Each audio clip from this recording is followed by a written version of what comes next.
You just reminded me of a situation. I mean, I look after quite a number of large mosques as well around the UK. And it's amazing. It's not just businesses, it's charities as well. I mean, like I said, Yes. nobody's exempt. And the charities, some, especially the places of worship, they have a very different view on things. I remember you and I were sat in a meeting once with a prospect, and that individual was running a large mosque. And he said, come on, guys, why are you talking about risks and hazards? This is a place of worship. This is God's house. God will look after it. Do you remember that? Yes. And you know, and that reminds me of, the way I usually get around that is explain to people, look, I was working in the Haram. I was working in Mecca and the world's largest mosque, which is considered God's house, Baytullah. And if a crane can fall there and, over 100 people can lose their Devastating. lives over there, then what is our local mosque in comparison? Yes. It's the most significant And religious place. I do feel that the view of certain sectors or certain businesses towards health and safety can be rather ignorant, and it's not very important, and it will never happen to us. However, when This, something does happen, then after the event, then we tend to scramble and call upon favors, and go into a state of emergency to kind of get all the documentation in place, which can be too late.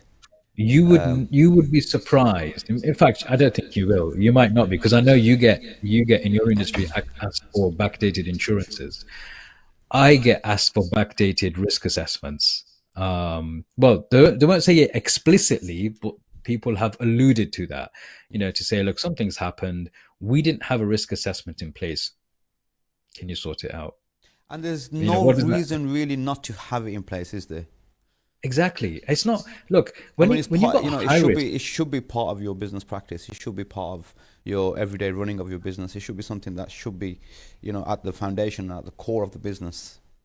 exactly. And you know what? It's amazing how many people do overlook it. They think it's a chore, but they're not partially to blame, because partially I've seen how risk assessing and health and safety has been given a draconian kind of an image by people out there, thinking, oh, health and safety again, all this health and safety stops us from doing all sorts of stuff. Yeah, It's but not health and safety. wouldn't that be the attitude towards anything that's compliance required? Anything that has any Yeah, I regulatory feel to it or any compliance to it? There tends to be a notion, oh, that this is a headache and this is a chore. But the value of that is only realized when something happens. yeah, It's like exactly. the insurance. I mean, you can pay insurance for 10, 12, 15 years and never have Mm, to make a claim, and you're just paying out, paying out. But on that one occasion, mm, when you need that policy to work for you, and something happens, that's when you mm, realize the value and the importance of that particular policy. yeah. And I mean, I've seen clients who've been insured with us for 10, 12 years, never had a claim. And it's just like they're Mm, putting money into a pot, as far as they're concerned, they're just wasting the money. But then yeah, something happens, yeah, and that protection is in place, and that, yeah. and they can draw upon that policy. But I mean, I think both of the sectors and both of the industries are pretty much the same, where it's best to get it done beforehand and make sure Yeah, it's all be correct. proactive rather than having to be reactive. Don't wait Yes. until you get punched into the corner Exposing risk before.